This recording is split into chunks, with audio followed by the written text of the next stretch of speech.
Buenos días para todos. De parte de la Sociedad Latinoamericana de Cuidado Intensivo Pediátrico, les damos la bienvenida a este segundo Café SLACIP que nos promete 2 sábados de alta calidad académica.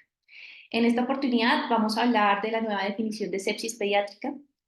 Queremos agradecer a los ponentes y a los moderadores que nos acompañarán el día de hoy y a todos ustedes por darse cita este sábado en la mañana. Los dejo con el doctor Jaime Fernández y el doctor Silvio Torres, nuestro presidente y vicepresidente de SLACIP, para dar inicio a esta sesión. Evelyn, muchas gracias. Muy buenos días para todos. Realmente estamos muy contentos desde SLACIP con el éxito de nuestro café. Cerramos PALIC 2 con cerca de 1.000 asistentes en todas las sesiones. Entonces realmente estamos muy felices porque creemos que es un espacio académico que nos va a permitir profundizar en temas de interés para todos nosotros.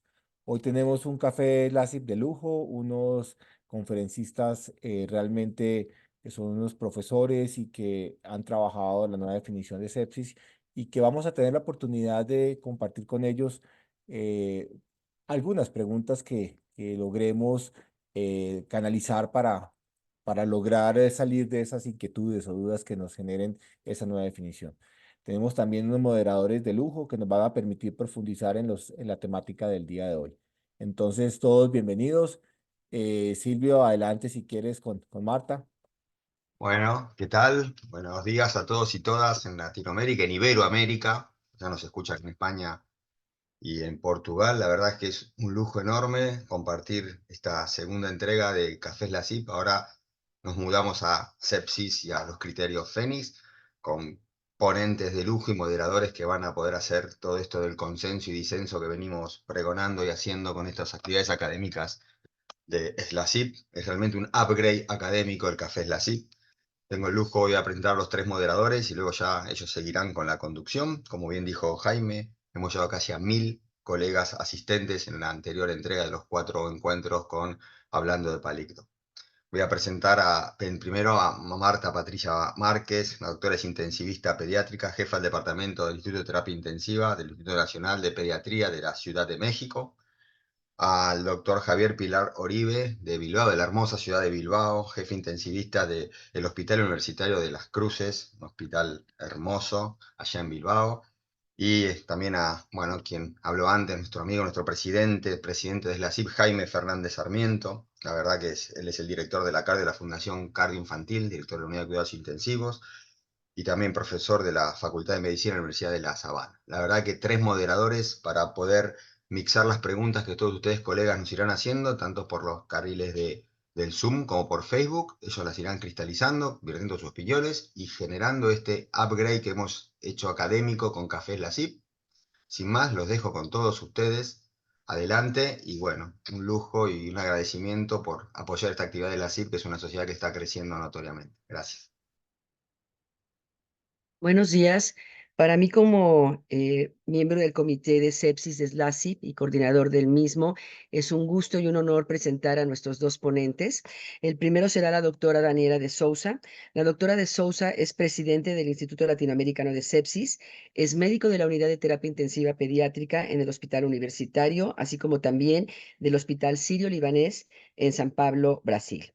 Y la segunda participación será, esa será la segunda participación. Y la primera estará a cargo del doctor Nelson Sánchez Pinto. El doctor Sánchez Pinto es profesor asociado de pediatría de la Universidad del Northwestern, es intensivista pediatra del Hospital Lurie del Children's de Chicago, y ambos ponentes son miembros del panel de especialistas de este documento y de este tema que vamos a tratar ahora en relación a la definición de sepsis en pediatría. Les damos la bienvenida a ambos y vamos a iniciar con la participación del doctor Nelson Sánchez Pinto, a quien le doy la palabra. Muy bien, muchas gracias.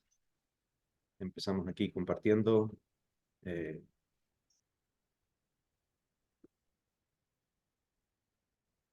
Listo, Marta, ¿se ve bien las diapos? Se ve muy bien. Adelante. Perfecto. Muy bien. Pues bienvenido a todos. Muchas gracias por la invitación para poder presentar la primera parte de esta presentación de hoy, que lo vamos a titular el Phoenix se va a tomar café. Y yo voy a hablar un poquito de la historia y el desarrollo de los criterios de Phoenix. Daniela va a hablar de los criterios específicamente y de digamos, de las consideraciones de los aspectos de implementación de, de los criterios en sí. Empezamos un poquito brevemente hablando de la historia para entender por qué estamos donde estamos. La cronología empieza en el 2005 con los criterios de sepsis pediátricas del Consenso Internacional, que a veces se les llama los criterios de Goldstein, aunque como podemos entender había muchísimos otros profesionales involucrados en ese esfuerzo, con lo cual llamarlos por el nombre de una sola persona no siempre cayó muy bien. Con lo cual, en esta presentación, al igual que en los artículos que publicamos con las nuevas definiciones, nos referimos a esos criterios como los IPSSC o los criterios del 2005, que son los que hemos tenido hasta hace poco. Y los criterios de IPSC o los criterios de 2005 estaban basados fundamentalmente en este concepto de sepsis como la combinación de infección con síndrome de respuesta inflamatoria sistémica. Ese concepto estaba basado en criterios por expertos, no estaba basado en datos, era poco específico y muy sensible en el sentido de que pacientes que tenían enfermedades infecciosas incluso leves o moderadas como una bronquiolitis reunían los criterios de sepsis ya sea por la inflamación, fiebre, etc. El concepto de sepsis se le añadía el concepto de sepsis severa o sepsis grave en aquellos pacientes que tuvieran sepsis con disfunción orgánica.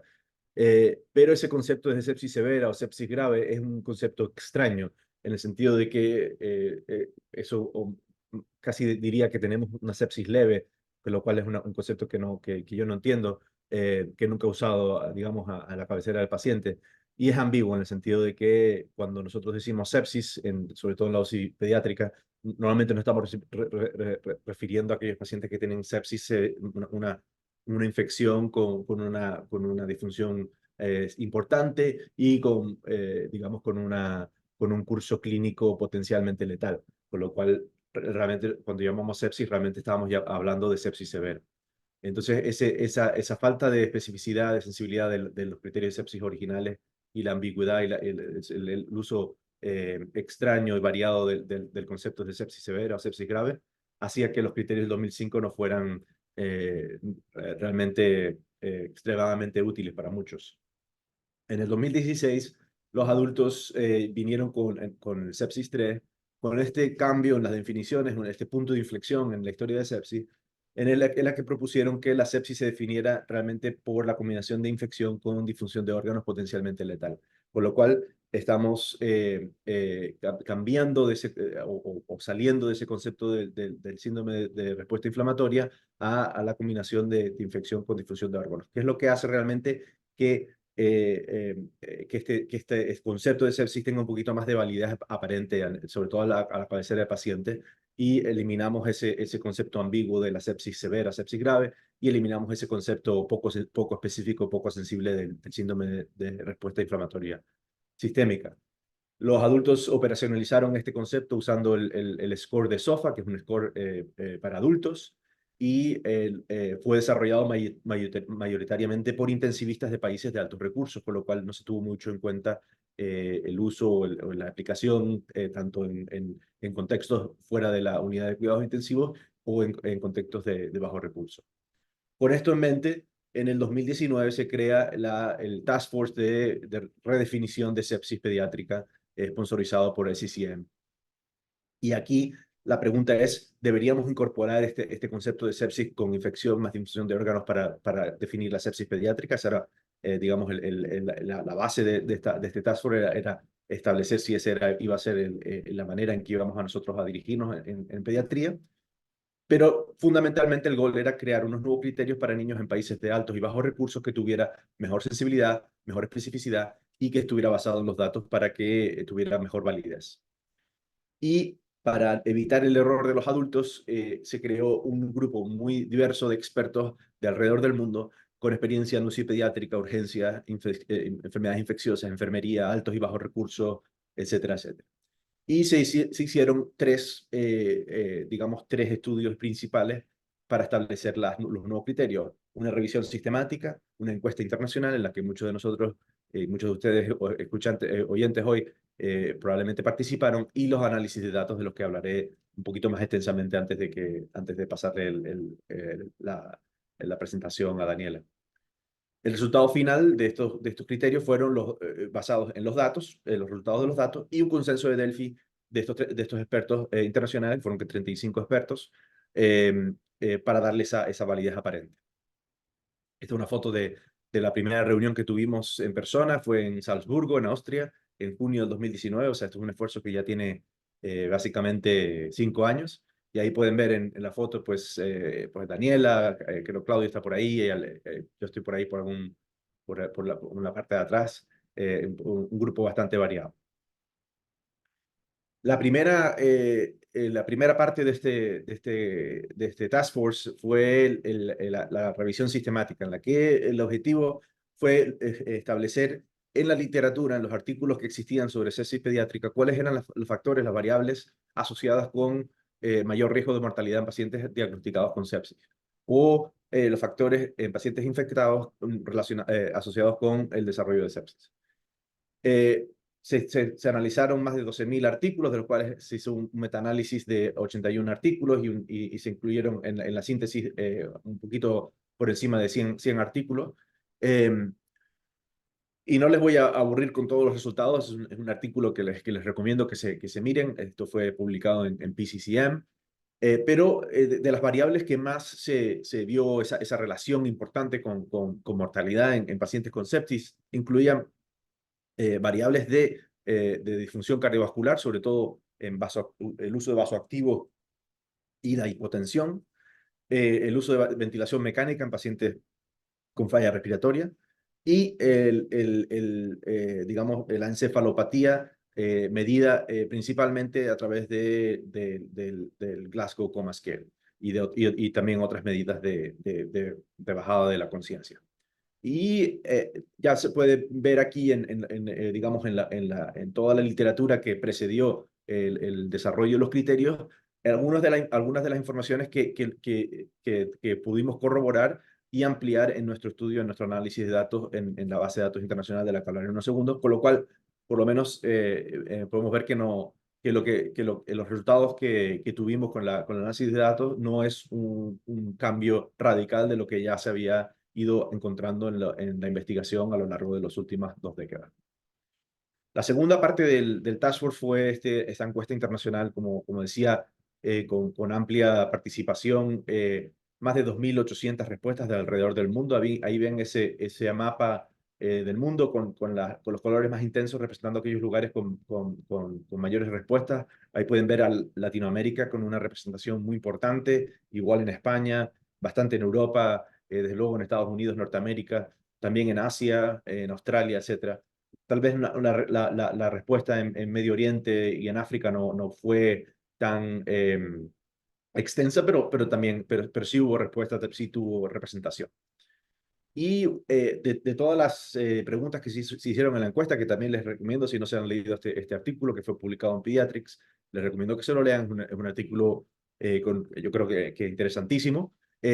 La pregunta que más nos interesa para esta parte de esta presentación fue esta pregunta que estaba enfocada a preguntarle a los expertos alrededor del mundo, expertos que tratan sepsis en todos los lugares del mundo, qué es lo que esa persona consideraría sepsis.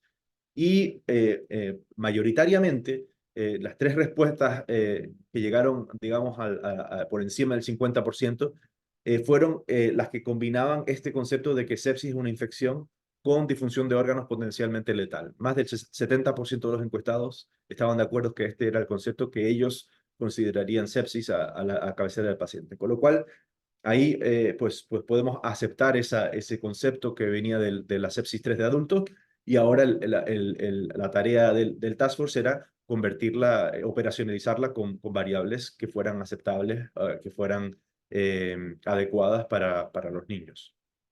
Y de ahí sale el estudio de derivación y validación, que fue publicado en JAMA hace ahora 2 meses más o menos.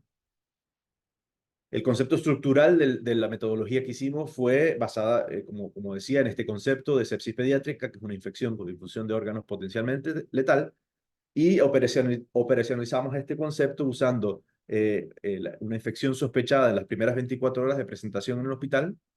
La disfunción de órganos la establecimos identificando los componentes de las disfunciones de órganos con mayor rendimiento en tanto pacientes de altos como bajos recursos, usando técnicas de machine learning y muchísimos datos, de los que hablaremos en unos segundos. Y para el concepto de potencialmente letal, usamos el desenlace primario, que fuera la mortalidad en el hospital, y el desenlace secundario, la mortalidad temprana en el hospital, que es una mortalidad dentro de las primeras 72 horas, así como requerir ECMO como parte de la resucitación de ese paciente con sepsis. Esta es una descripción general de los pasos que hicimos, desde los datos, desde la base de datos hasta los modelos de sepsis usando Machine Learning, y finalmente al score y los criterios específicos de sepsis, que son los que fueron publicados. Y no vamos a entrar en extremado detalle en toda la descripción, pero vamos a hacer un pase rápido para que estemos todos de acuerdo, digamos que entendamos cómo fueron los pasos para llegar hasta los criterios finales que son los que presentará Daniela. Lo primero que hicimos fue identificar los mejores subcomponentes de los criterios de función de órganos, de cada uno de los 8 disfunciones que nos interesaba: cardiovascular, respiratoria, neurológica, renal, hepática, coagulación, inmunológica y endocrina. Y usamos scores y criterios de disfunción orgánicas que ya existían.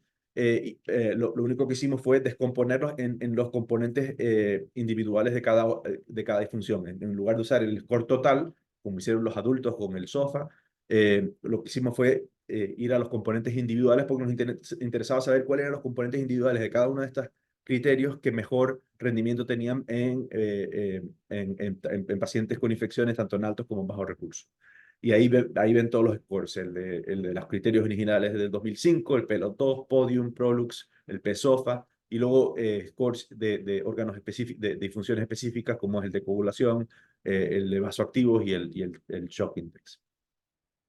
Una vez que pudimos determinar cuáles eran esos subcomponentes que mejor rendimiento tenían, teníamos que combinar esos componentes en un nuevo score usando unas técnicas de machine learning. Entonces, ahí, en ese segundo paso, usamos lo que se llama unos modelos de stack regression, que es una técnica de machine learning que te ayuda a crear un modelo con componentes, con criterios componentes en los que tiene distintas variables, distintos subcriterios, digamos.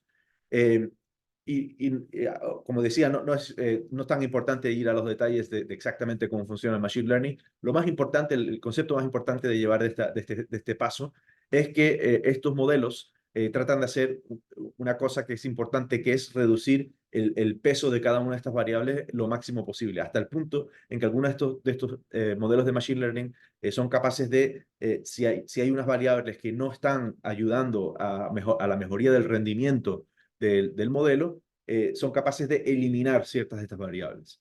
Y esto siempre y cuando el rendimiento se mantenga adecuado. Y esto es lo que se llama crear modelos parsimoniosos, con parsimonía, que es decir, esa idea de que con menos variables somos capaces de todavía tener un buen rendimiento. Y de ahí que usáramos estas técnicas, porque había un interés en el panel internacional de expertos de que no tuviéramos que usar unos criterios que requirieran 30 variables, una cosa enorme que fuera muy complicado de utilizar. Ahora, ¿cómo usamos estos modelos?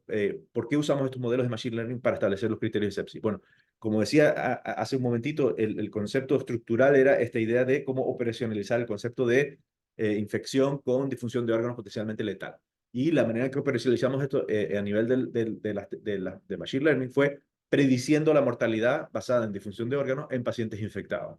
Ahora, algunos de ustedes dirán, bueno, si está prediciendo mortalidad en pacientes con infecciones, realmente lo que no está haciendo, no está estableciendo unos criterios diagnósticos, lo que está haciendo es establecer unos criterios pronósticos. Y en cierta manera eso es cierto, es un modelo pronóstico para pacientes infectados en los cuales a cierto riesgo, a cierto pronóstico elevado de desenlace fatal, o sea, de desenlace letal, se le considera sepsis. Y esto es un concepto que no es extraño para nosotros en la UCI pediátrica, en la que muchos síndromes de alto riesgo, el criterio diagnóstico se basa en el riesgo de desenlace letal. Por ejemplo, el síndrome de distrés respiratorio agudo y las 3 niveles de síndrome de distrés respiratorio agudo están basados en el riesgo de mortalidad de esos pacientes, con lo cual lo mismo se ha hecho en sepsis desde las primeras definiciones de sepsis y lo mismo se ha hecho en el síndrome de distrés respiratorio agudo y lo mismo estamos haciendo aquí, es decir, establecer unos criterios que son a la vez diagnósticos para sepsis y también tienen inherentemente un componente pronóstico, en el cual digamos, más criterios se reúnen, mayor el riesgo de mortalidad en esos pacientes infectados. Evidentemente, con el modelo de sepsis basado en Machine Learning, no vamos a poder no podemos publicar eso como los nuevos criterios, ¿no? Que solamente puedan entender unos ordenadores, imagínense. Con lo cual, tenemos que traducir ese modelo de Machine Learning a un score que se pueda entender por seres humanos y que se pueda utilizar a la cabecera del paciente para diagnosticar la sepsis, ¿no? Y de ahí fue esa traducción al score del que hablará más específicamente Daniela después de esta charla. Y usamos una técnica de grid search para hacer este score, colapsando categorías que no cambiaban el rendimiento, hablaremos de eso en un segundo, y teníamos que establecer que ese score tuviera el mismo rendimiento que el modelo de Machine Learning o que no se perdiera mucho rendimiento, porque entonces, pues no, un poco perdíamos el valor que tenía encontrar ese modelo de alto rendimiento. Y finalmente, de ese score, teníamos que establecer los criterios de binarios de si no tiene sepsis, si no tiene choque séptico, y lo hicimos eso a base de un consenso de Delphi con los expertos, que fueron los que votaron a qué nivel de disfunción se consideraría que los pacientes reunían criterios para sepsis o para choque séptico. Muy bien, vamos a los resultados aquí rápidamente para que no se nos pase mucho tiempo. Y reunimos datos de 10 hospitales, 6 de altos recursos, 4 de bajos recursos de alrededor del mundo. Ahí ven con representación latinoamericana del Hospital General de Medellín, con Juan Camilo, que fue uno de nuestros colaboradores más importantes, de Kenia, de Bangladesh, de China y bastante de los Estados Unidos.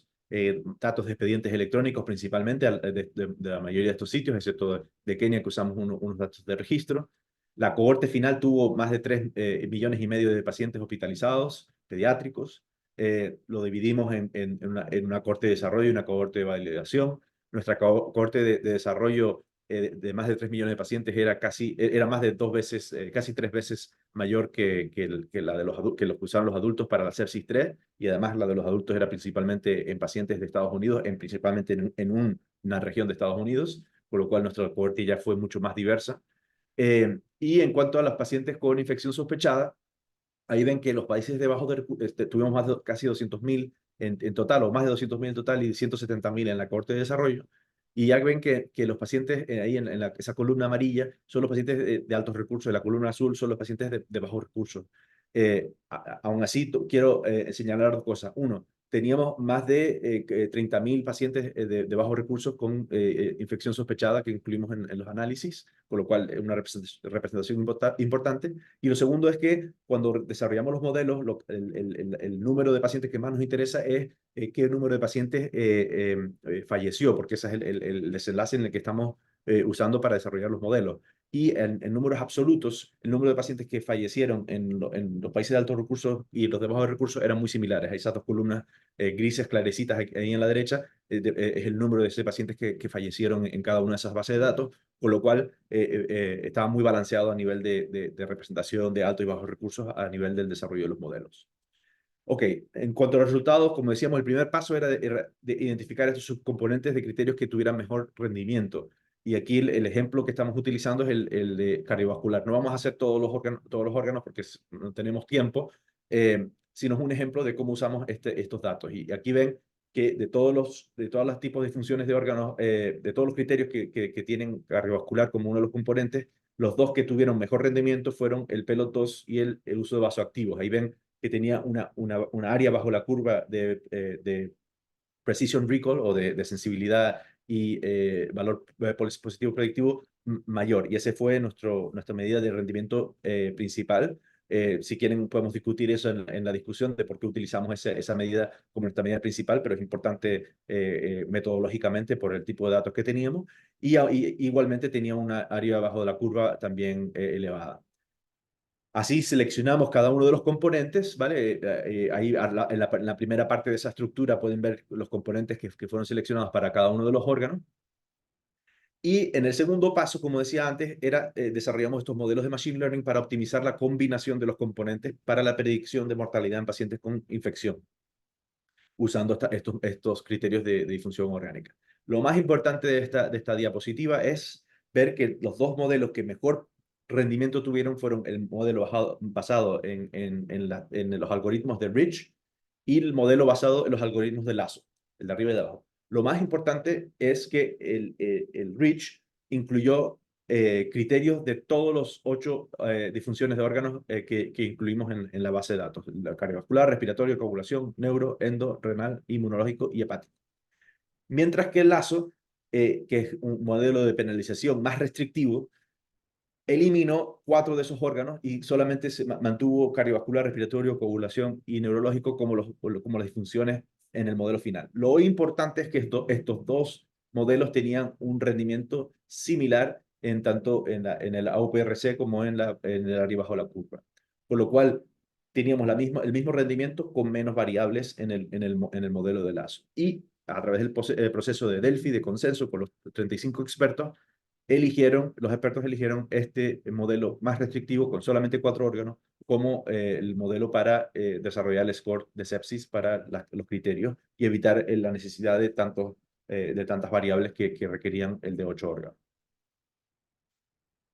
En el tercer paso tuvimos que traducir este modelo de Machine Learning a un score que, usando el Grid Search, como decía, y ahí Daniela les va a explicar un poquito cuál fue el score final. Lo más importante de esta diapositiva es que cuando hicimos esa traducción a un score digamos que fuera interpretable, el rendimiento de ese score comparado con el modelo de Machine Learning original de Lasso era muy similar. Así que no perdimos el rendimiento en la traducción del modelo matemático o modelo más de números íntegros.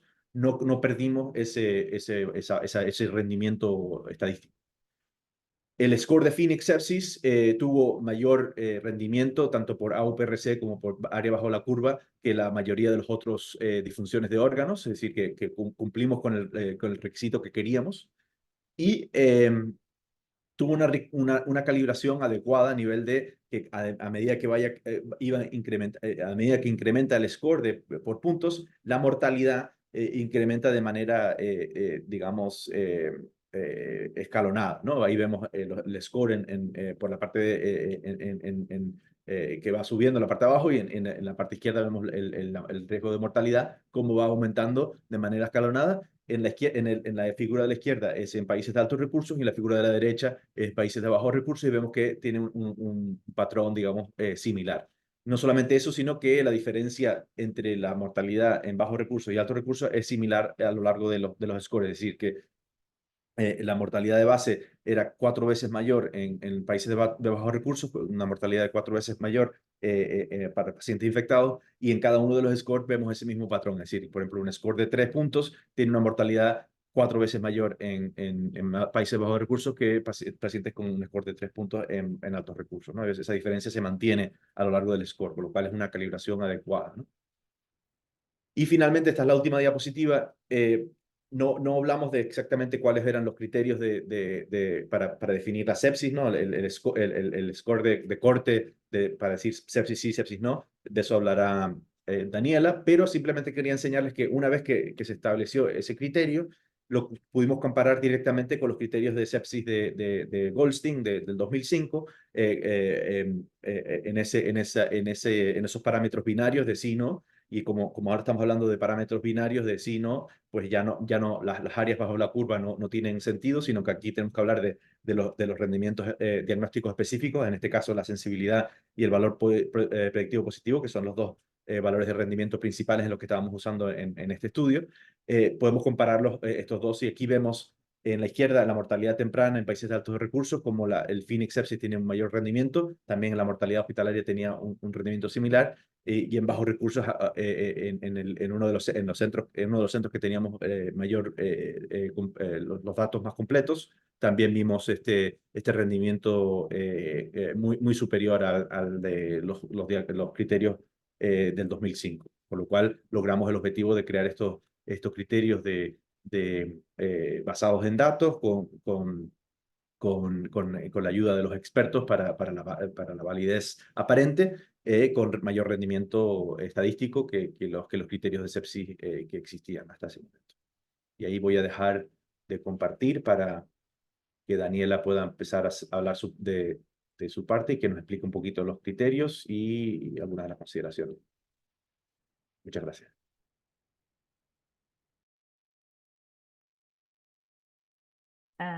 Bom dia a todos. Eu agradeço o convite da SLACIP de participar desse Café com Ciência. Esse café aí é com a sepsi. Eu vou fazer a minha apresentação em português, aí ressaltando, já foi colocado ali no chat, né, que o Zoom tem uma ferramenta que é o Closed Caption, que permite ser acionada e fazer aí a tradução simultânea do português para o espanhol. Mas eu vou falar aí devagar. Então, deixa eu compartilhar aqui a minha tela.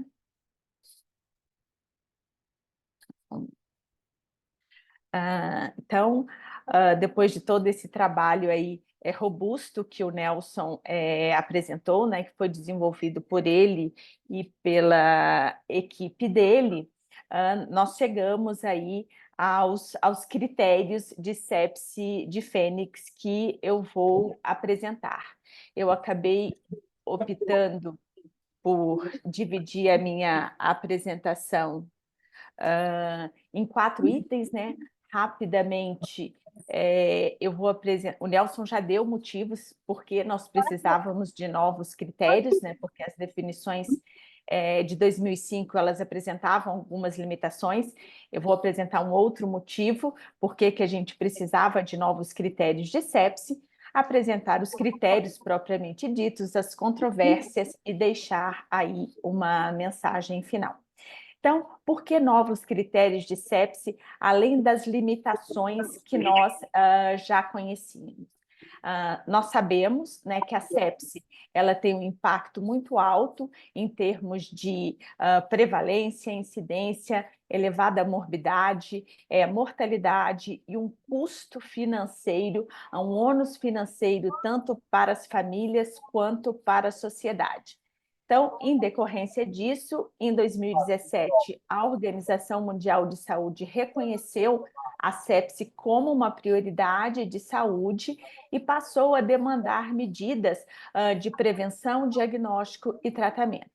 No entanto, é sabido que para a gente implementar essas medidas para reduzir o impacto da sepsi, nós precisávamos de definições e critérios diagnósticos de sepsi capazes de dar com uma precisão uma ideia ali de mortalidade em crianças com infecção.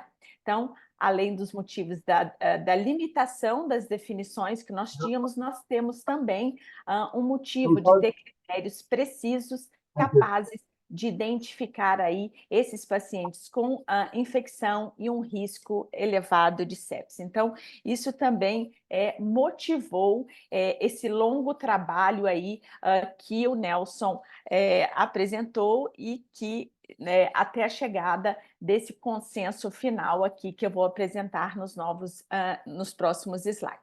Então, o Nelson também falou, nós partimos ali inicialmente, né, o trabalho com uma ideia que havia sido aí amplamente divulgado em 2016, né, com a publicação da SEPSI-3, dos critérios para adulto, que definição é diferente de critério diagnóstico e também que infecções não graves, infecções não complicadas, que são infecções nos quais o paciente apresenta aqueles critérios de síndrome de resposta inflamatória sistêmica, mas não apresentam disfunção orgânica, é um conceito diferente de sepse e de choque séptico, uma mortalidade bastante diferente. Então, o Nelson também já falou, a nossa ideia inicial, nós partimos do ponto ali de uma definição de um conceito de sepse como uma síndrome clínica potencialmente fatal,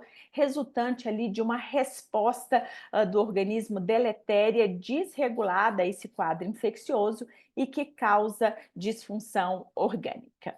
Bom, os critérios de sepse, né, os novos critérios de sepse ou critérios de sepse de Fênix, eles foram apresentados em janeiro, agora de 2024, e também nessa publicação do JAMA do dia 21 de janeiro de 2024. Então, depois de todo o processo de análise do banco de dados, usando técnicas de machine learning e do consenso Delphi, nós chegamos, então, aos critérios finais aí, de sepse de Fênix. A partir de então, nós passamos a definir sepse como uma infecção suspeita ou confirmada e na qual o paciente apresenta 2 ou mais pontos no score de sepse de Fênix. Esse score envolve 4 disfunções orgânicas: a disfunção respiratória, a disfunção cardiovascular, alteração de coagulação, a disfunção neurológica. Essas 4 disfunções, né, após a análise ali desses dados robustos, eram as disfunções que são mais prevalentes em crianças com infecção e também disfunções que apresentam uma associação maior com um desfecho desfavorável, sendo que o desfecho primário foi óbito. Então, na disfunção respiratória, o paciente pode pontuar de 0 a 3 pontos e a gente vai analisar a relação PaO2-FO2 ou a relação saturação-FO2, ressaltando que quando a gente utiliza a relação saturação FO2, a gente só pode fazer essa análise se a saturação for menor ou igual a 97%. Na disfunção cardiovascular, os pacientes podem pontuar de 0 a 6 pontos e a gente vai analisar a necessidade de uso de drogas vasoativas, os níveis de lactato e os níveis de pressão arterial média, ressaltando que o lactato pode ser um lactato arterial ou venoso e para alguns serviços, alguns países, o resultado do lactato é apresentado em miligramas por decilitro, em outros países esse resultado de lactato é milimol por litro, e para a gente converter milimol por litro em miligramas por decilitro, basta dividir por 0,111. A disfunção do sistema de coagulação, voltando aqui. Se nós estamos em um local que a gente não tem o resultado de pressão arterial média por uma medida automática, a gente pode calcular essa pressão arterial média por meio da fórmula. Eu estou apresentando todas essas considerações, falando aqui para mostrar para vocês que esse score de sepse de Fênix, ele pode e deve ser amplamente utilizado, mesmo em serviços que apresentam alguma limitação de recursos. No sistema de coagulação, o paciente pode pontuar 0 a 2 pontos. Aqui exige a coleta de exames laboratoriais, como dosagem de plaquetas, o INR, dedímero e fibrinogênio. E na disfunção neurológica, ela é avaliada por meio da escala de coma de Glasgow ou reação pupilar. E choque séptico, nós passamos a definir como aquele paciente que tem sepse e que apresenta pelo menos um ponto dos 2 necessários do score de Fênix, sendo que um ponto deve ser na disfunção cardiovascular. Então, existem muitas maneiras do paciente pontuar no score de sepse de Fênix, né? Então, esse score varia de 0 a 3 pontos, sendo que o paciente que tem uma infecção, para a gente falar que ele tem sepse, ele precisa pontuar pelo menos 2 pontos, então ele pode pontuar de diferentes maneiras, mesmo num cenário aí em que a gente não consegue avaliar todos esses critérios. Esses critérios, eles não podem ser aplicados para recém-nascidos prematuros, menores do que 37 semanas, e também aqueles recém-nascidos que permanecem internados, hospitalizados após o nascimento. Mas fora essas 2 exceções, podem ser aplicadas para crianças até 17 anos de idade.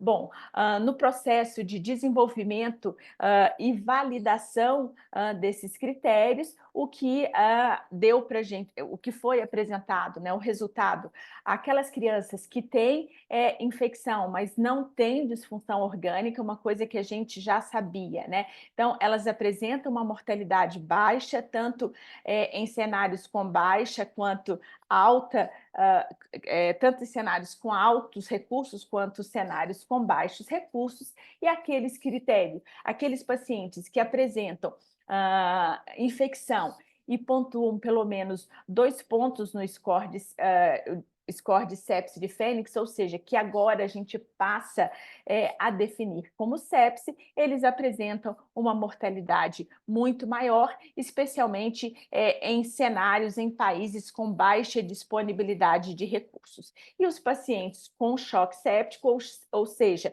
que tem sepse e tem pelo menos um ponto na disfunção cardiovascular, essa mortalidade também é maior e é maior em países com limitação de recursos.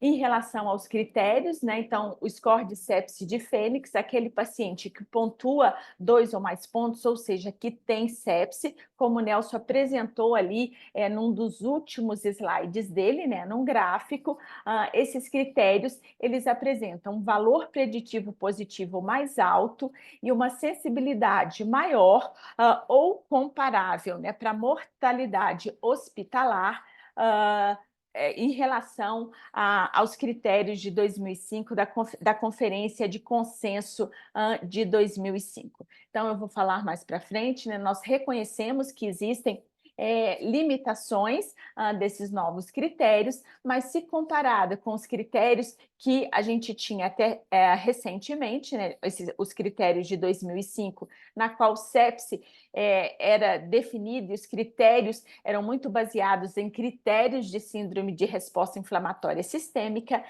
essa nova definição, o score de sepse de Fênix, e na ideia que a gente agora passa a definir sepse como uma infecção associada a uma disfunção orgânica potencialmente fatal, a gente consegue identificar melhor aqueles pacientes que realmente têm um risco elevado de óbito.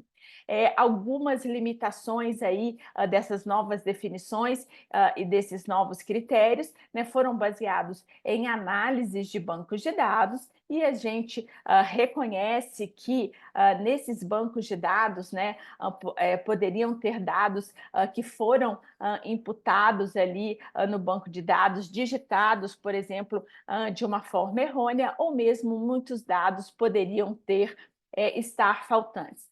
Mas ressaltam, né, que quem lê o artigo ali do desenvolvimento e validação dos critérios, que eles foram validados nos diferentes cenários, e mesmo naqueles 4 bancos de dados de hospitais de países de baixo recursos, mesmo nesses dados que estavam ali faltando ou que não tinham disponibilidade para análise, o score apresentou um bom desempenho. Uma limitação, que eu acho que é uma limitação que a gente vai que vai fazer parte de um passo futuro, né, que nós vamos ter que usar esses critérios na prática e tentar entender melhor, é que o score ele não distinguiu o paciente que já tinha uma disfunção orgânica. Por exemplo, essa semana eu cheguei na UTI, peguei o plantão e me passaram o plantão. Era uma criança que estava num tratamento de uma doença oncológica, que apresentou ali um quadro infeccioso, uma infecção associada a catéter, e que teve sinais clínicos de disfunção cardiovascular, de hipoperfusão, e ela começou o tratamento, né? Foi iniciada a terapia antimicrobiana de amplo espectro e iniciada a ressuscitação volêmica. Quando essa criança foi colocada no score, ela só pontuou 1 ponto na disfunção cardiovascular. E o meu colega me passou a criança como tendo diagnóstico de choque séptico. Eu falei, mas está faltando o outro ponto, QD. Aí era uma criança que tinha uma doença maligna, estava em tratamento para isso, e ela já tinha uma plaquetopenia prévia, né? Como que nós vamos interpretar o score de sepsis de Fênix nesse paciente? Então, é uma coisa que a gente vai ter aí que fazer estudos futuros. E outra questão também é que esse score não foi desenvolvido e nem validado para pacientes com infecção associada à assistência à saúde, ou seja, esse meu paciente que eu falei para vocês, ele estava dentro de 2 limitações aí dos novos critérios de sepsis. Bom, a sepse ela existe em diferentes fenótipos, né, diferentes apresentações, então a gente sabe que é muito difícil definir e estabelecer critérios de sepse, e é normal aí que existam muitas controvérsias em relação a esses novos critérios. A primeira controvérsia seria ali, eu acho que o Nelson já falou bastante, e talvez já tenha ficado claro, e o que eu vou falar seja até repetitivo, por que ali critérios envolvendo só 4 disfunções orgânicas e não 8 disfunções orgânicas. Então, o Nelson apresentou, né, essa opção foi baseada nos resultados apresentados, ou seja, tanto o score com 4 quanto 8 disfunções orgânicas, apresentou, os 2 scores apresentaram um bom desempenho para o desfecho que foi determinado, que seria mortalidade hospitalar, e a opção por 4 disfunções orgânicas foi baseada aí muito na parcimônia e na simplicidade.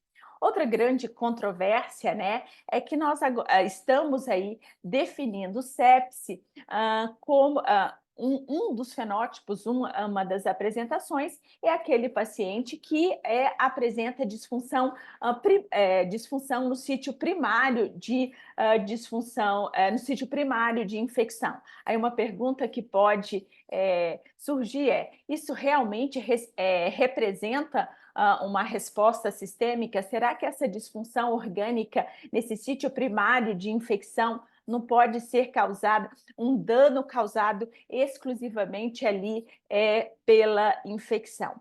Aqui foi uma grande controvérsia entre os panelistas, mas optou-se aí um pouco ali de ficar um pouco mais sensível e talvez pecar um pouco mais ali pela sensibilidade, e interpretando que um paciente que tem ali, por exemplo, uma pneumonia, ele preenche ali, ele pontua 2 pontos no score de sepse, ou seja, tem uma infecção que a gente sabe, uma pneumonia, e ele não pontua não apresenta outras disfunções orgânicas. Isso foi debatido muito em grupos de WhatsApp, inclusive até aqui na América Latina, e a gente acabou optando por interpretar que sim, esse paciente tem sepse, e, por exemplo, se ele apresenta uma febre ou ele apresenta ali uma resposta inflamatória, isso seria também uma resposta sistêmica. Outro ponto, em relação à disfunção, aquele paciente que representa a disfunção remota,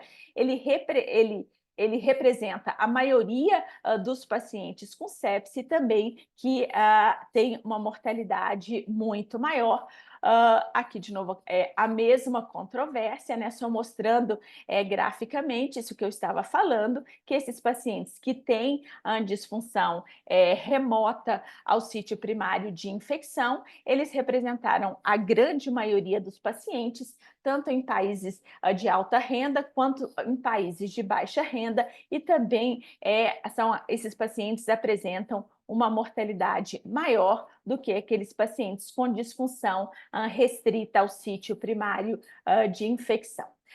Uma outra controvérsia que já surgiu lá desde aquele primeiro encontro que nós tivemos em 2019 em Salzburg, era se nós deveríamos estabelecer critérios diferentes para países de alta e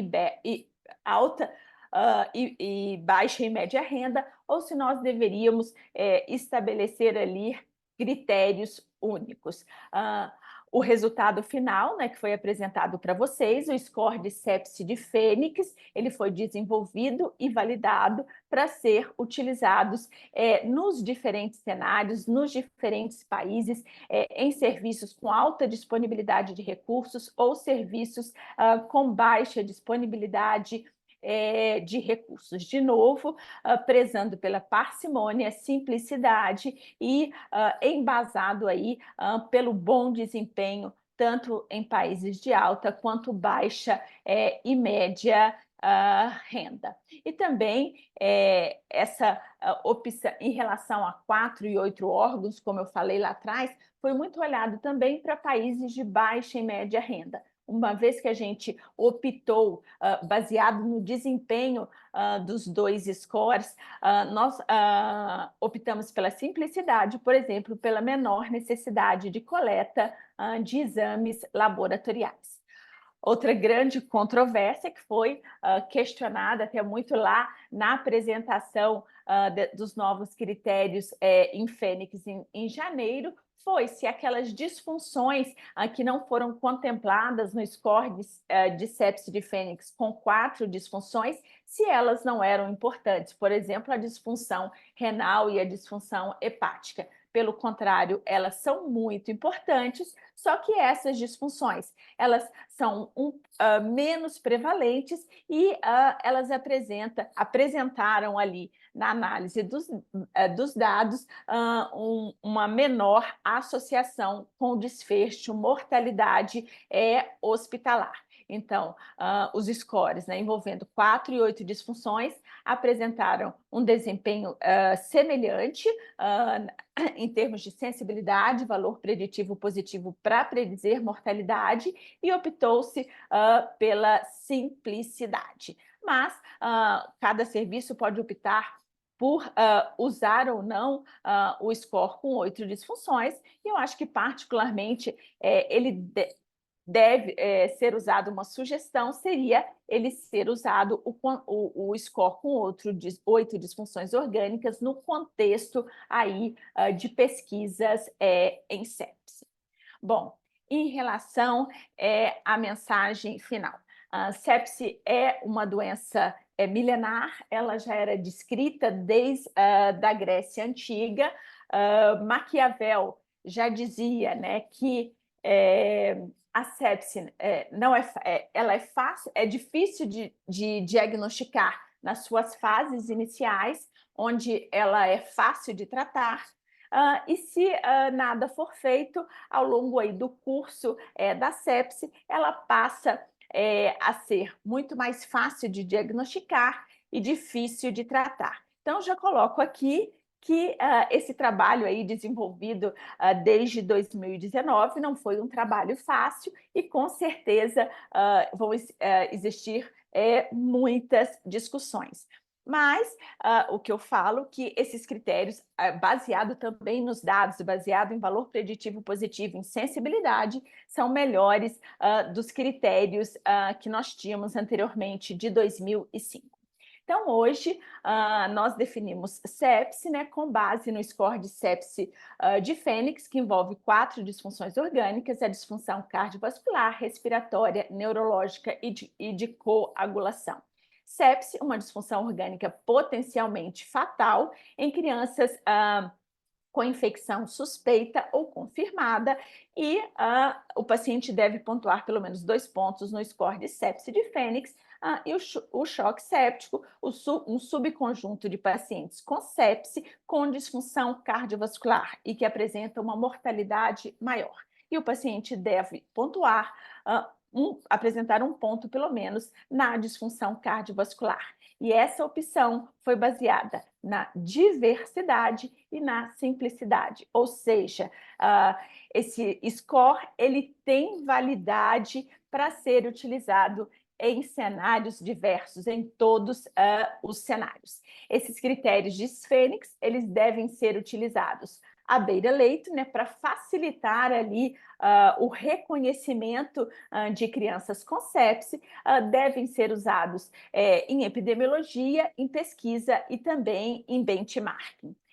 Critérios de síndrome de resposta inflamatória sistêmica não devem mais ser usados para diagnosticar sepse em crianças, ressaltando que ainda representam esses critérios de CIRS uma importante ferramenta para a gente suspeitar de infecção. Uma vez que nós estamos falando que sepse é uma doença potencialmente fatal, o termo sepse grave não deve ser mais utilizado. E como eu falei, as controvérsias são inevitáveis e a sepse pode ser muitas coisas diferentes em pessoas diferentes. Outro ponto que é muito importante ressaltar é que os critérios de sepse de Fênix, eles não foram desenvolvidos e validados para serem utilizados como uma ferramenta de detecção precoce ou como uma ferramenta de critério. Então, a nossa suspeita clínica deve ser baseada na avaliação inicial do paciente, em que a gente vê uma criança que não está bem, no qual eu suspeito de infecção, eu devo fazer a clássica pergunta: será que pode ser sepse? Aí eu vou utilizar o protocolo, a ferramenta de screening que tem no meu serviço, eu vou fazer a coleta inicial dos exames, iniciar o tratamento, iniciar a terapia antimicrobiana, se eu suspeitar de uma infecção bacteriana, e iniciar o tratamento, a terapia de suporte orgânico, que inicialmente, por meio da minha avaliação clínica, eu acho necessário. E posteriormente, a gente confirma ou não. Ou seja, nós não devemos retardar o tratamento, o início do tratamento, diante de uma suspeita de sepse, uma suspeita clínica, até que meu paciente preencha o que ele pontue no score de sepse de Fênix. Ressaltando, sepse é uma emergência, sepse, tempo é vida na sepse, então a gente não pode retardar o tratamento. Quais serão os próximos passos? Então, nós devemos trabalhar na disseminação e implementação desses novos critérios, é o que nós estamos fazendo aqui hoje. Como eu falei, nós precisamos entender como esses critérios vão funcionar em crianças com disfunção crônica e em sepse associada à assistência à saúde. Nós precisamos validar esses critérios nessas populações que não foram incluídas no processo de desenvolvimento e validação dos novos critérios. Outra questão, uma sugestão, é que esses critérios eles podem ser instituídos ali nos registros eletrônicos de saúde, até para ser uma ferramenta que facilite a identificação dos pacientes com sepse, no sentido de melhorar o tratamento e também melhorar a codificação e até a cobrança aí dos serviços, desses serviços prestados. E outro ponto importante é que nós devemos aí continuar a trabalhar na busca de ferramentas de triagem precoce para sepse. Muito obrigada, agradeço a atenção de vocês e agora fico aí disponível para a gente iniciar aí a discussão.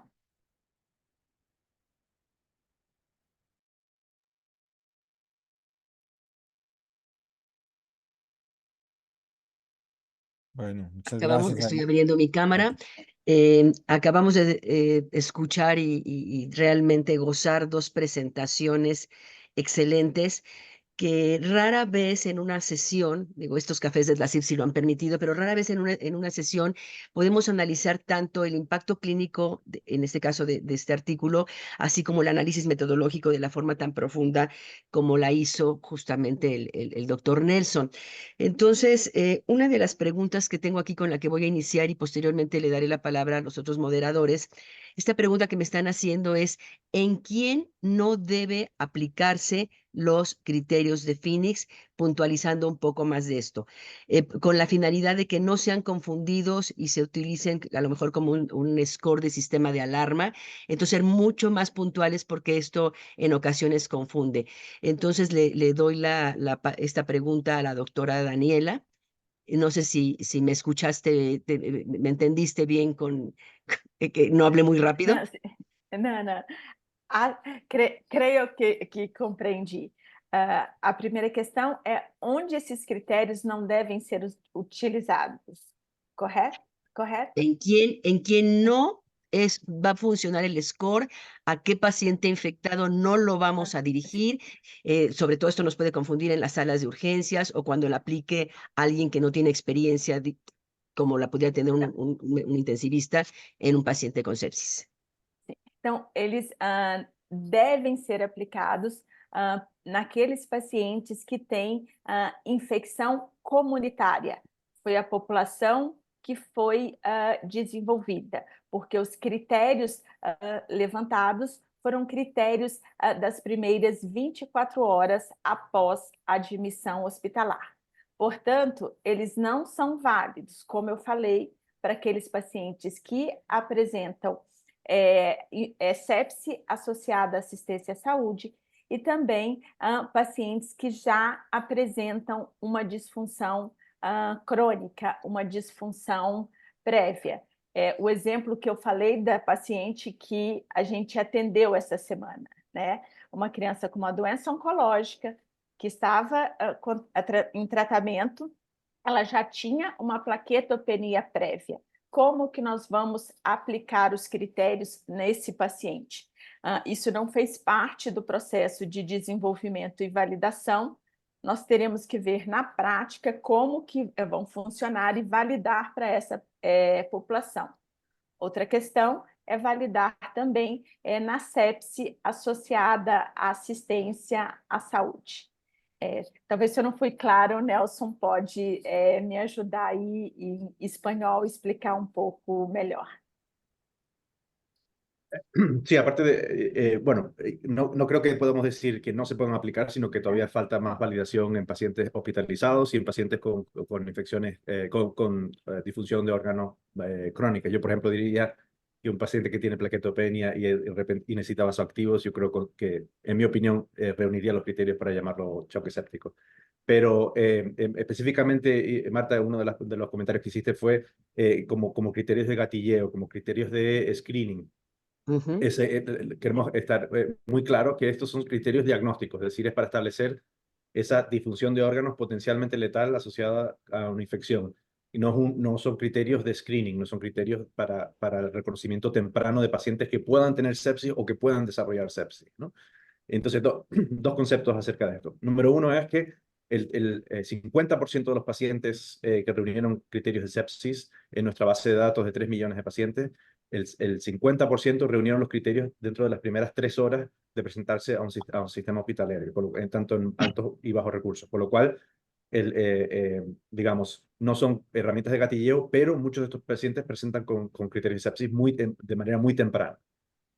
Para los otros pacientes que vienen con una infección grave, que no está claro si está teniendo todavía disfunción orgánica potencialmente letal, etcétera, para esos pacientes sí es necesario todavía hacer screening local. Y la razón por la que no publicamos unos criterios de screening universales como parte de Phoenix es porque esos screening van a estar muy relacionados con el contexto local de cada hospital. Es decir, la prevalencia de los distintos tipos de agentes infecciosos, el tipo de pacientes que se ven en ese ámbito, etcétera. Es decir, unos criterios de screening en Chicago no van a funcionar de manera similar digamos, en Medellín, ¿no? Con lo cual tenemos que tener esa contextualización que es muy importante para cómo se aplican los criterios de screening. Ahora, los criterios diagnósticos se pueden utilizar para establecer si los screenings son correctos. Es decir, si ustedes clasifican a todos los pacientes que reunieron los criterios de sepsis en las primeras 24 horas y luego miran cómo el rendimiento del screening que tienen local, tanto si sea unas reglas, ¿no? Lo que sea, como sea que hagan el screening actualmente, puede establecer si ese screening funciona o no está funcionando bien. Y si no está funcionando bien, pues adaptarlo para que mejore, ¿no? Pero esos dos conceptos importantes. Screening tiene que ser a nivel local, pero casi la mitad de los pacientes presentan ya con sepsis, con los criterios de sepsis, ya nada más presentar en el hospital. Ya llegan tan avanzados que los criterios se reúnen rápidamente. Normalmente por disfunción cardiovascular y por disfunción respiratoria, como para recordarles a todos, en pediatría la sepsis respiratoria es una de las principales causas de sepsis, ¿no? Con lo cual, alrededor del mundo, no solamente en países de altos recursos. Con lo cual, muchos de esos pacientes presentan ya con disfunción, con hipoxemia y choque, y se reúnen los criterios nada más entrar por la puerta, ¿no?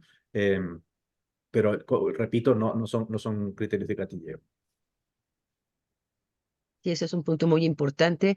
El doctor Jaime Fernández tenía una pregunta también ya. Sí, gracias. Si quieres, Marta, le damos el paso a Javier y voy luego de Javier. Entonces, Javier Entonces, tenía una relacionada con lactato. Adelante, Javier. Creo que tienes el micrófono apagado. Ya, listo. Perdona. Vale, perfecto. Digo que no había dado las gracias por la invitación a esta reunión. Hasta ahora no había podido hablar y quería agradecer a las LASI la presencia en esta importante charla, ¿no? Como es la nueva definición de sepsis, con todas estas cosas que estamos comentando, que surgen, ¿no? Y que generan dudas.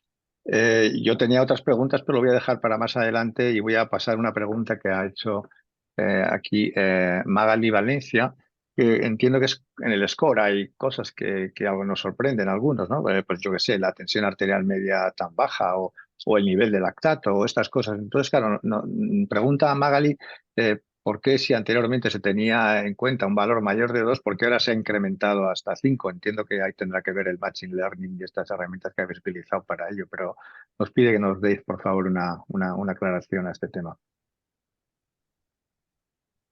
Si quieres puedo empezar yo, Daniela. Correcto, digamos, estos criterios están basados en rendimiento estadístico, ¿no? No solamente cuando uno quiere hacer los criterios de manera con su experiencia, uno tiende a tener sus propios sesgos, ¿no? Entonces aquí tratamos de eliminar un poquito los sesgos de los individuos y basarlo en cómo es el rendimiento de los datos, ¿no? El concepto primero importante es que acuérdense que estamos hablando de disfunción de orgánica potencialmente letal. De ahí que no estamos hablando de un poquito de disfunción orgánica, ¿no? Sino estamos hablando de disfunción orgánica potencialmente letal, que es el diagnóstico de sepsis. El paciente que tenemos delante de nosotros, que tiene una infección, que posiblemente pueda fallecer o tener un desenlace negativo por culpa de infección, y en el que podemos, evidentemente, evitar ese desenlace si le hacemos los tratamientos y el manejo adecuado. Les recomiendo para aquellos que quieran hacer un manejo adecuado que se lean la guía de manejo de sepsis de SLASI publicada hace un par de años. El lactato elevado de 5 es un lactato que se refiere a una disfunción cardiovascular importante. Un paciente que ustedes le empiezan a cualquier paciente un poco de vasoactivos. Yo voy ahora a la unidad de cuidados intensivos. Si alguien decide ponerme en adrenalina y en una hora me miden el lactato va a estar por encima de 2. Eso se llama un lactato tipo B, que es digamos, el que se genera por estimulación de la glicólisis por catecolaminas, ¿no? Que hace que haya un aumento de glicólisis, un aumento del piruvato, y ese piruvato se digamos, se deriva al lactato porque hay exceso, que la mitocondria no lo puede utilizar, no tiene suficiente tiempo para utilizarlo, ¿no? Es decir, en muchos pacientes en la unidad de cuidados intensivos, el lactato va a estar elevado, medianamente elevado, cuando tengan, digamos, estas disfunciones leves. Ahora, cuando se llega a un nivel de 4, de 5, cuando empezamos a ver la inflexión en cuanto en cuanto a desenlaces. De hecho, hubo mucha controversia cuando el nivel de 2 de lactato salió en los adultos, porque todas las que fue basado en decisión de los expertos, porque todos los resultados anteriores de los estudios tenían un punto de inflexión en incremento de mortalidad, tanto en adultos como en niños, empezando en un nivel de 4 o superior, ¿no? Y eso se ha establecido previamente. Y hubo, de hecho, mucha controversia de por qué se usó un nivel un poquito más bajito. Y una de las razones fue, en parte, porque para el choque séptico de adultos se requiere tanto el uso de vasoactivos como el lactato de 2 puntos. Es decir, tienes que tener los dos criterios para considerarse choque séptico. En cuanto en los criterios pediátricos, cualquiera de los 3 diagnósticos, cualquiera de los 3 criterios reúne los suficientes para hacer disfunción cardiovascular. Sea un lactato elevado, ya tienes choque; uso vasoactivo, ya tiene choque; o una presión sanguínea bajita, y ahí también respondiendo a la otra pregunta que tenía Javier, presión bajita, bastante baja, para reunir los criterios de disfunción cardiovascular. Lo que ocurre normalmente, y lo que debería ocurrir, es que estos pacientes se reconocen de manera temprana, tienen signos de choque en examen, relleno capilar prolongado, etcétera, la bajada de la presión sanguínea que no responde a los fluidos, y a esos pacientes se les va a empezar los vasoactivos antes de que lleguen a esos niveles de presión sanguínea tan baja, con lo cual ya va a reunir el choque séptico por el criterio de vasoactivos, no tiene que llegar hasta la presión bajita. Ahora, en aquel centro donde no se empieza el vasoactivo de manera temprana, se continúa dando fluidos que no funcionan, no se tiene acceso a los recursos, si esa presión continúa bajando, ese paciente va a reunir criterios de choque séptico por la presión sanguínea. Lo ideal sería que no tengan que llegar hasta ese punto para reunirlo. Ahora, 10% de los pacientes con choque séptico lo reunieron primeramente por presión sanguínea, y muchos de esos de manera temprana. Es decir, que ustedes reciben a ese paciente, le hacen una presión sanguínea y ya está tan bajita que ya reúne choque séptico, y antes de que se le empiece el vasoactivo ya reúne esos criterios diagnósticos, ¿no? Pero como decía, no tenemos que esperar a que llegue a la presión a ese nivel para hacerle un tratamiento. Llegar a ese nivel es una indicación de lo disfuncional que está ese sistema cardiovascular, que ya está comparable a haberle empezado vasoactivo, o comparable a tener un lactato de 5. Y se pueden imaginar que si ese paciente tiene esa presión sanguínea tan baja durante un tiempo prolongado, eso o bien se va a morir, o va a tener un lactato muy elevado, o va a necesitar vasoactivos, o nadie lo va a resucitar, ¿no? Es decir, que estamos comparando esos 3 criterios para que tengan, digamos, un nivel similar, sí tiene sentido. Y excelente, Nelson. Y la pregunta que yo te voy a hacer ahora a ti, a Daniela, va en ese mismo sentido metodológico. Y es que, y luego pues le vamos a dar la palabra a Roberto, que nos está acompañando hoy. Y, y es que algunos hemos definido estos nuevos criterios de Finis como una definición histórica, fundamentalmente por 2 aspectos. Desde lo temático, obviamente, porque pasamos de esa variable SIRS a variable disfunción orgánica múltiple. Y desde lo metodológico, porque es la primera vez que incorporamos en una definición Machine Learning, una muestra con alta precisión, 3.6 millones de pacientes, y una gran validez tanto interna como externa. Pero en el paper creo que es muy importante aclarar un poco las 2 estrategias que se utilizaron para definir esa capacidad predictiva. El área bajo la curva RO, que fue obviamente en lo tradicional, y el área bajo la curva de precisión, en donde ya no usábamos los verdaderos positivos y los falsos positivos, sino los verdaderos positivos frente a sensibilidad. Eso lo sacó el modelo y se interpreta de una forma diferente. De hecho, lo explican un poquito ustedes en la parte metodológica. Entonces, Nelson, me gustaría que de repente profundizaras un poco frente a cómo deberíamos interpretar esa área bajo la curva de precisión para darle esa adecuada, digamos, interpretación frente al área bajo la curva.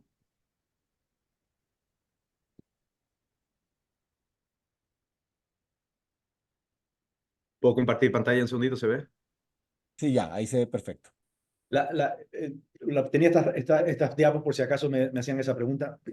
¿Y por qué usamos el área bajo la curva de precisión y de accesibilidad? Y es primero es porque la tradicional área bajo la curva de ROC tiende a sobreestimar el rendimiento de los modelos cuando hay un desequilibrio en los datos. Es decir, en pacientes infectados hay muchos más supervivientes que pacientes que fallecen, con lo cual eso se considera un desequilibrio en los desenlaces. Si los desenlaces fueran 50%, pues no habría desequilibrio. Pero hay un desequilibrio en el sentido de que en países de bajos recursos la mortalidad es del 4%, en países de altos recursos la mortalidad es del 1%, en todos los pacientes con infección. Y ese es un desequilibrio en los datos. Y el área bajo la curva puede tender a sobreestimar el rendimiento de los modelos. Y eso, de hecho, lo vimos en nuestro análisis. Ahora, el área bajo la curva de precisión y sensibilidad no tiene ese fallo porque la interpretación está basada en la prevalencia del desenlace que nos interesa, en este caso, la mortalidad. Y no solamente eso, sino que pone en contraste dos de las medidas de diagnósticas, el valor positivo, predictivo positivo y la sensibilidad, que para mí para muchos expertos en este área, son las dos medidas más operacionales a nivel de la medicina intensiva y la medicina de urgencia. Y es porque cuando estamos pensando en diagnóstico, lo que nos interesa es, uno, si los criterios que tenemos son sensibles en el sentido de que capturamos todos los pacientes que nos interesa capturar con nuestros criterios, y segundo, qué precisión tienen esos criterios para asegurarnos de que no estamos gatillando, no estamos reuniendo los criterios en demasiados pacientes que vayan a tener una alerta falsa, ¿no? Queremos reducir el número de alertas falsas, o sea, aumentar el número de alertas positivas, correctas, y también maximizar la sensibilidad. Y eso pone en contraste esas dos medidas que para mí son las más importantes a nivel de cómo funcionamos a nivel de la cabecera del paciente, ¿no? La especificidad, por ejemplo, es un diagnóstico, es un criterio diagnóstico que no tiene mucho sentido a nivel de la cabecera del paciente. No, tiene una sensibilidad del 98%. ¿Qué significa eso? Es muy difícil de interpretarlo a nivel operacional, ¿no? Y la manera que se interpreta este área bajo la curva de precisión es que usamos el modelo de base, es el desenlace que nos interesa, en este caso la mortalidad. Entonces, una mortalidad del 4%, por ejemplo, tendría un área bajo la curva de precisión del 0.04. Y si nuestro modelo tiene un área bajo la curva de precisión del 0.4, eso significa que el modelo tiene un rendimiento 10 veces superior al modelo base. Y si tenemos dos modelos, por ejemplo, un modelo basado en Goldstein y un modelo basado en Phoenix, podemos comparar las dos curvas y ver cuál es la curva que tiene mayor rendimiento, cuál es la que tiene el número más elevado, y ahí podemos interpretar que esa curva tiene esa mejor captura de la sensibilidad y la precisión al desenlace que nos interesa, en este caso la mortalidad, ¿no? Entonces, espero que esa explicación les sirva a aquellos que les interese mucho la metodología. Hace digamos, no sé, 15 años así que los evangelistas del área bajo la curva de precisión están, sobre todo son especialistas, son científicos de datos, estadísticos profesionales, que están dando esa batuta de tenemos que usar para bases de datos desequilibradas, tenemos que utilizar la área bajo la curva de precisión, la área bajo la curva tradicional no es una medida adecuada por sí sola, se puede utilizar, pero en combinación, ¿no?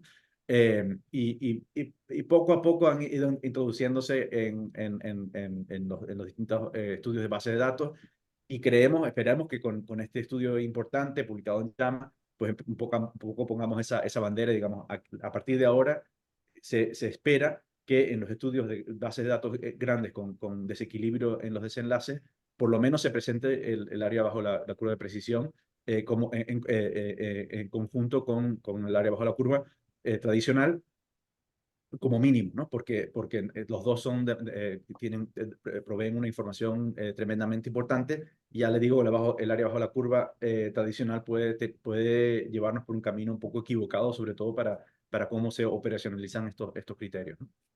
Excelente, excelente, Nelson, sobre todo para países con alta prevalencia, pues nos va a dar una información mucho más valiosa. Si quieren, adelante Roberto, que había levantado la mano, y le damos la palabra a Marta en adelante. Gracias. Gracias, Jaime, gracias. Un pequeño comentario y después una preguntita tanto para Nelson como para Daniela.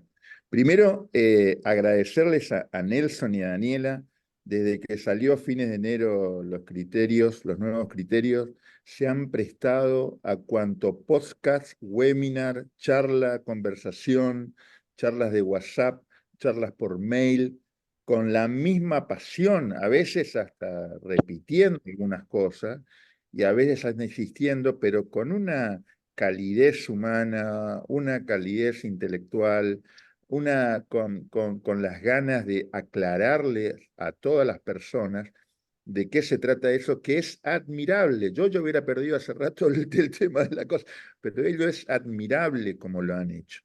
Y en esto uno tiene que mirar que esto es un camino, así como en un momento dijimos, bueno, tenemos el CIRS, nos basamos en el CIRS, durante mucho tiempo utilizamos el CIRS, pero nos dimos cuenta que era demasiado amplio, había muchos falsos positivos y en algunos casos un sobretratamiento.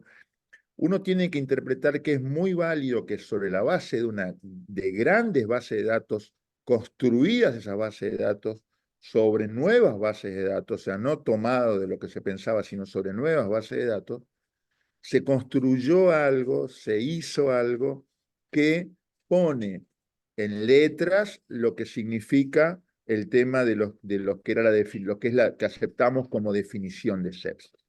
Entonces tenemos los criterios. Ahora, está en todos nosotros el ver cuánto en nuestro contexto, no asumirlo absolutamente porque no es la verdad absoluta, es un paso más en llegar y ver a lo que es la sepsis, que no hay, encima no hay una sola sepsis.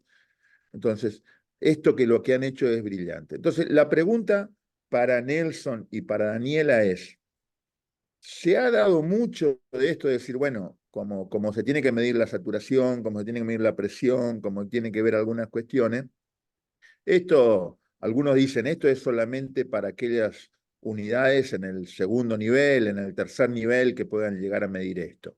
Y para la emergencia iba a ser difícil, una emergencia muy atestada, medir con un manguito adecuado, por ejemplo, la presión, está bien, puede tener saturómetro.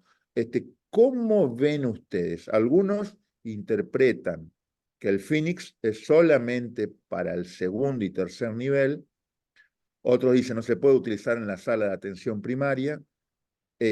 ¿Cómo ven ustedes el desarrollo o la utilización del Phoenix en lugares alejados del primer nivel de atención o alejados en el área rural, por ejemplo? ¿Cómo lo ven ustedes?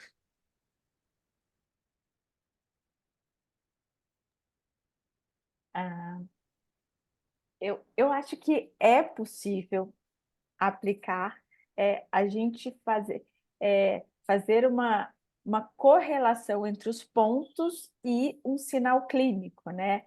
Eu acho que na triagem, no reconhecimento precoce, nada mudou. A gente tem que partir, principalmente nos cenários, nos locais onde a gente tem poucos recursos, a gente parte ali do nosso exame clínico, começa a tratar e depois, se possível, a gente confirma ou não o diagnóstico por meio do score, né?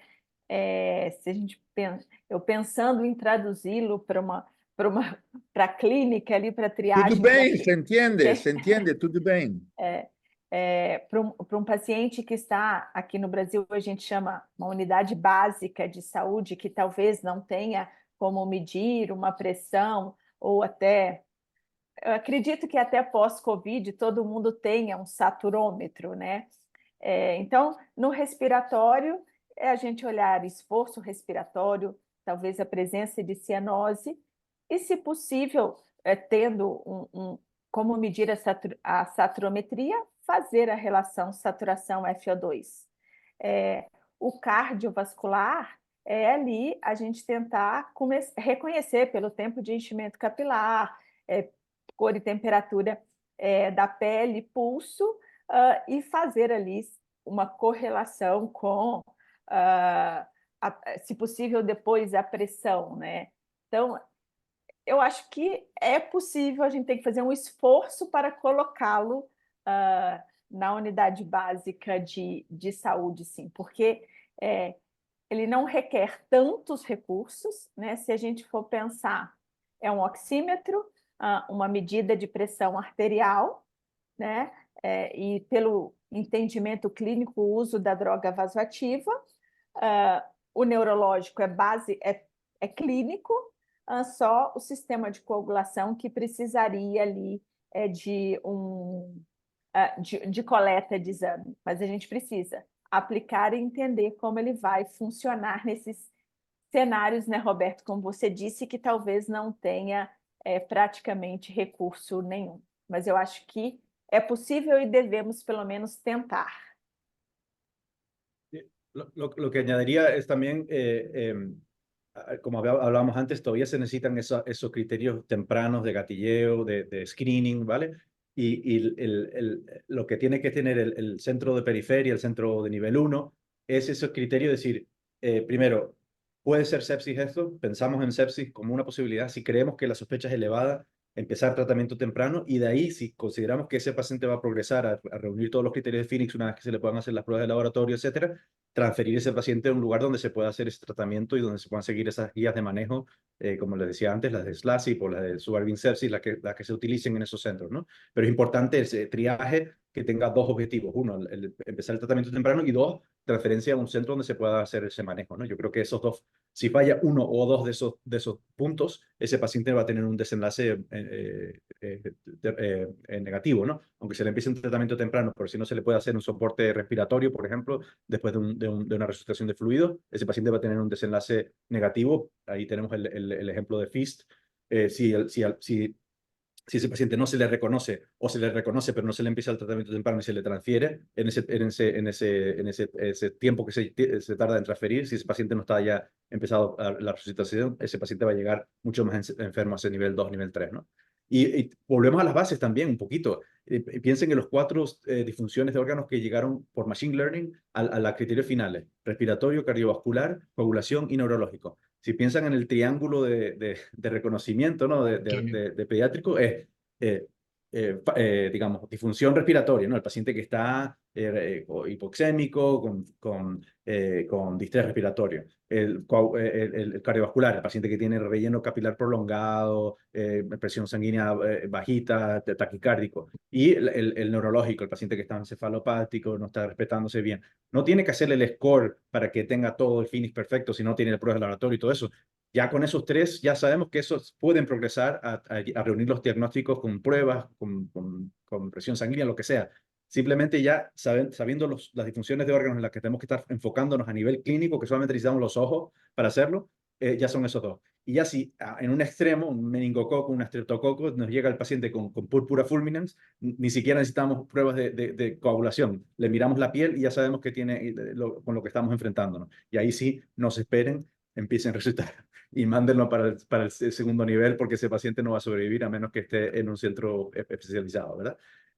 Con lo cual, con los ojos y las manos podemos ya saber si esas disfunciones de órganos ya se van dirigiendo hacia las zonas peligrosas de Phoenix. Pero no tenemos que esperar a que lleguen a esos criterios. Esos criterios ya los podemos hacer cuando lleguen al hospital, a la unidad o lo que sea. Lo importante es que el médico en la atención primaria reconozca esa tendencia, ese triángulo, y que derive ese paciente de manera temprana. Empiece la resucitación y derive ese paciente de manera temprana. Millón de gracias a los dos. Bien, muy puntual esa aclaración y creo que importantísima tu observación, Roberto. Tengo aquí una pregunta de Adriana Álvarez. Dice que el punto de partida de Phoenix es la presencia de una infección ya diagnosticada. Lo pregunta: ¿en qué punto estarían los marcadores inflamatorios de infección como hemograma, proteína C reactiva y procalcitonina? ¿Se correría el riesgo de adormecer las alertas tempranas, principalmente en el contexto extrahospitalario? Quizás también va un poco en función de lo que acaban de comentar ahorita. Pero este punto de los marcadores inflamatorios, quizás vale la pena comentarlo, de acuerdo a la pregunta de Adriana. Nelson, ¿se quiere comentar? Sí, si quiero. Los criterios están basados en sospecha de infección, no en infección confirmada. Y yo creo que, y esto Roberto lo diría siempre, ¿no? O sea, siempre lo dice: Si sospecha infección, sospecha sepsis, empieza el tratamiento asumiendo que es sepsis, que es infección, y si luego confirma que no es una infección, pues no pasa nada, no pasa nada. Si falla hay dos fallos ahí. Si considera que, si no piensa en infección y en desarrollo de sepsis y no se trata, es un problema. Y si se piensa, se trata y no se para el tratamiento, por ejemplo, en contexto donde se puede considerar sepsis bacteriana como la causa, se le empieza antibióticos a ese paciente y ese paciente se le continúa antibióticos por una semana, cuando toda la evidencia dice que no, que lo que tenía no era una infección, eso también es un problema. Pero empezar algo temprano y cuando se confirme que no hay una infección, por la razón que sea, se le para el tratamiento de manera temprana, ese tratamiento empírico, no pasa nada, no pasa nada. De hecho, es mejor hacer eso que no hacer nada, ¿no?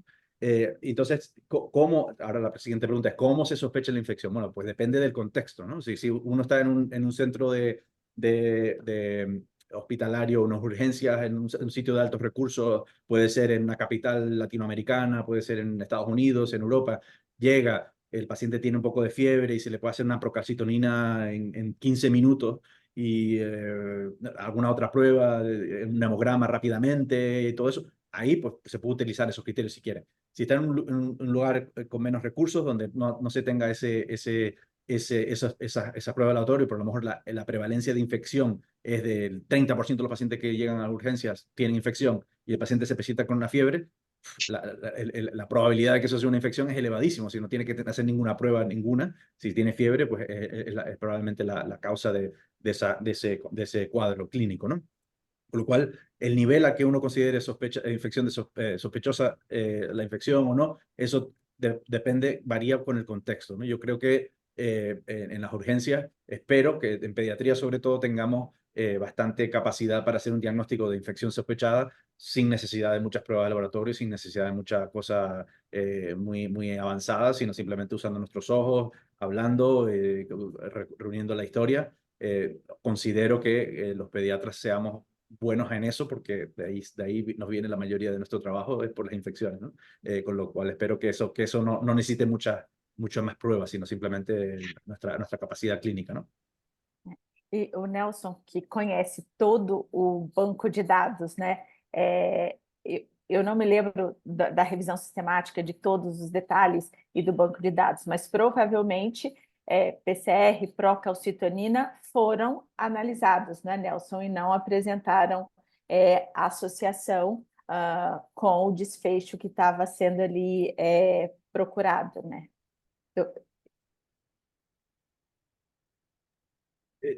La procalcitonina no la analizamos específicamente porque no teníamos suficientes datos en suficientes lugares. Y en realidad no es una disfunción orgánica, ¿no? Es un marcador del sistema inflamatorio, ¿no? Que un poco vuelve al tema del SIRS, del síndrome de respuesta inflamatoria, que muchas veces es algo adecuado, es decir, es una respuesta correcta a una infección, con lo cual no vamos a considerar eso una disfunción, ¿no? Que es el nivel cuando llega a la disfunción orgánica, ¿no? Con lo cual se pueden utilizar, o sea, para aquellos lugares donde se considera que es necesario para el diagnóstico de infección sospechada, que se utilice eso, ¿no? Ahora, para la segunda parte, que es la disfunción orgánica potencialmente letal, ahí es lo que se enfoca el score de sepsis. La primera parte es, digamos, dependiente un poco del contexto, de la sospecha del equipo, ¿no? Y yo creo, repito, espero que no necesitemos pruebas de laboratorio frecuentemente para diagnosticar infección, pero que con la historia clínica, con nuestros ojos y con conocimiento de la prevalencia de las infecciones en nuestro contexto, podamos hacer ese diagnóstico correctamente la mayoría de las veces. Y si no lo estamos haciendo correctamente, ahí hay un problema de educación, un problema ¿no? que tenemos que trabajar con nuestros residentes, etcétera, de si están fallando en reconocer infección posible, ¿no? Muy bien, hay muchas preguntas en el chat y una que mencionan aquí es así como se utiliza el área bajo la curva de precisión en reemplazo del AUROC, ¿qué rol podría tener el número necesario a tratar y si puede estar entre las asunciones del modelo? Una pregunta un poquito el tema estadístico.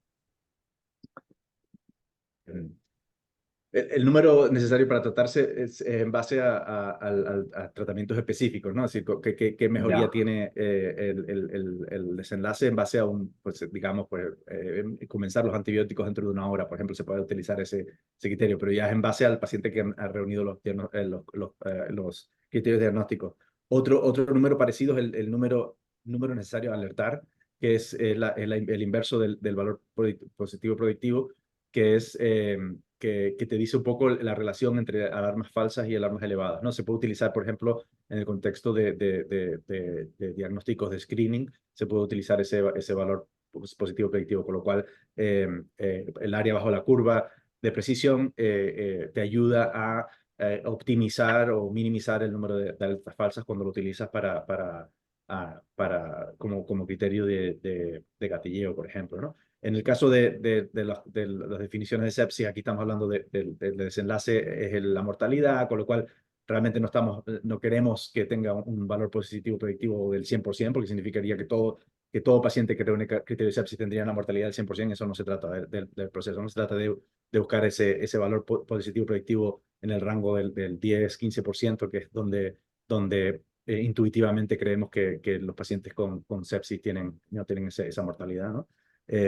Pero sí, no sé si respondí a la pregunta, pero el número necesario para tratarse se trata de tratamientos, no de criterios diagnósticos normalmente. Ya, Ya. de acuerdo. Es muy grato ver la cantidad de preguntas que hay y que pues por falta de tiempo en esta sesión por lo menos no va a ser factible contestarlas, pero vamos a cerrar entonces con esta última. Benigno Montenegro nos pregunta que en el caso del llenado capilar, ¿qué importancia se le daría en el score como medida de choque y la respuesta al tratamiento del mismo? Y esto en relación al trabajo de Andrómeda que contrastó lactato y llenado capilar. Acho que o Jaime poderia responder esta. Eso es muy interesante. El llenado capilar tiene muchas bondades como información de la microcirculación, pero tiene una gran limitante y es la estandarización. Es decir, si no logramos estandarizarlo, hacerlo de la misma forma como lo hizo Andromeda Shock, va a ser muy difícil y vamos a tener rangos muy amplios. Entonces, pensaríamos que para poderlo introducir en Phoenix Sepsis Score, tendríamos que primero tenerlo bien estandarizado, hacerlo de la misma forma para que tenga aplicabilidad. Sabemos que es una variable que es universal, disponible, que podemos medir en la cabecera del paciente, pero creo que el paso anterior es que podamos estandarizarlo y una vez esté estandarizado, que sepamos que tiene esa gran capacidad, pues poderlo incorporar. No sé, Nelson, ¿qué opinas? No, y también pensemos en los criterios como una manera de diagnosticar al paciente con sepsis o no. Ahora, los criterios que se utilizan para el manejo pueden ser distintos, pueden ser incluidos los de Phoenix, pero también pueden ser otros, ¿no? Es decir, podemos utilizar los vasoactivos, el lactato como criterios de manejo, pero también podemos usar el llenado capilar, sobre todo si se estandariza y se hace de manera correcta a la cabecera del paciente. O se utiliza ¿cómo se llama? En la imagen Y el microscopio sublingual. eso, es un poco difícil. O lo que ustedes quieran, lo que ustedes quieran, incluso criterios fuera de las disfunciones de órganos que entraron en los criterios, como dijo Daniela correctamente, fallo hepático importantísimo en el manejo de sepsis, fallo renal importantísimo en el manejo de sepsis. Es decir, no significa que los criterios ya reduzcan el espacio, el universo de los criterios posibles que podamos utilizar en el manejo de sepsis. El intensivista, el urgenciólogo todavía puede utilizar todos los criterios que tenga a su mano, sobre todo si tiene la disponibilidad diagnóstica de aparatos, de pruebas de laboratorio en su contexto para el manejo del paciente una vez que sea el diagnóstico. Ahora, el diagnóstico lo que está haciendo es facilitando con el menor número posible de variables un diagnóstico para que podamos de manera clínica establecer ese diagnóstico para comenzar el manejo clínico. Y también ese diagnóstico nos sirve para epidemiología, nos sirve para benchmarking, ¿no? Para comparación con otros centros, todas esas cosas importantes para los que se utilizan los diagnósticos.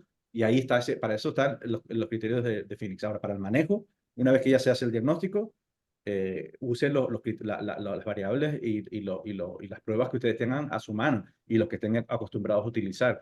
Con lo cual, llenado capilar, si se estandariza, yo lo voy a seguir utilizando. fallo renal lo seguiré utilizando para definir a qué paciente va a necesitar diálisis, fallo hepático, etcétera, etcétera, ¿no? O sea, el manejo es distinto que el diagnóstico, ¿no? Muchas gracias, Nelson, por tu respuesta. Y bueno, para finalizar, voy a dar la palabra al doctor Jaime Fernández Sarmiento y al doctor Silvio Torres para que concluyan y den el cierre a esta tan interesante sesión. No, realmente nos podemos quedar todo el día aquí hablando de Finish Sepsis Score, pero la idea es esa, es un abrebocas para que dentro de 8 días continuemos la discusión. Tenemos también dos grandes conferencistas y también panelistas de lujo dentro de 8 días, al doctor Claudio Flausino Oliveira de Brasil y a Juan Camilo Jaramillo de Colombia. Entonces vamos a tener también oportunidad de continuar nuestro análisis y discusión. Le doy la palabra a Evelyn y a Silvio para que puedan cerrar, sin antes agradecer primero a Nelson y a Daniela por sus espectaculares conferencias, realmente de lujo tenerlos a todos acá y ha sido un espacio profundamente académico, enriquecedor y realmente como nos gusta en SLACIP con ese toque científico. Muchas gracias. Adelante, Evelyn. Voy primero yo, para que después cierre Eve. Primero, bueno, decir que tocamos 215, 220 colegas asistentes entre Facebook, Zoom y todo. La verdad que seguimos bien arriba. Agradecer a los expositores, pero también a los moderadores, como de la universalidad de los conceptos definieron muy bien cuáles son los criterios diagnósticos y para qué es el tratamiento. Acá Nelson lo dejó bien claro, incluso con las preguntas, y Daniela muy crítica con las definiciones. Así que la verdad que fue un lujo. Gracias, Marta.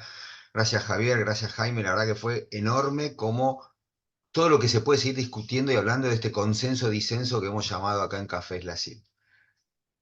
Robert, querido, un abrazo grande y le doy paso a Eve que invita para el próximo café, que la verdad que esto es, nosotros decimos mate en Argentina, pero la verdad que está haciendo un upgrade académico enorme. Gracias, chicos. Nada, Silvio, muchas gracias. Pues impresionante todo el trabajo que ha traído Fénix por detrás. De verdad, muchísimas gracias por su tiempo, por la pasión que nos demuestran cuando nos hablan de sepsis y los esperamos en el mismo link de Café SLACIP para el próximo sábado a las 9 de la mañana, hora colombiana, donde hablaremos de los pros y contras del SCORE y algo de aplicación clínica como para dejar muchos más claros estos conceptos en su aplicación. Muchísimas gracias y los esperamos el próximo sábado. Chao. Muchas gracias. Feliz fin de semana. Chao, chao. Chao. Chao.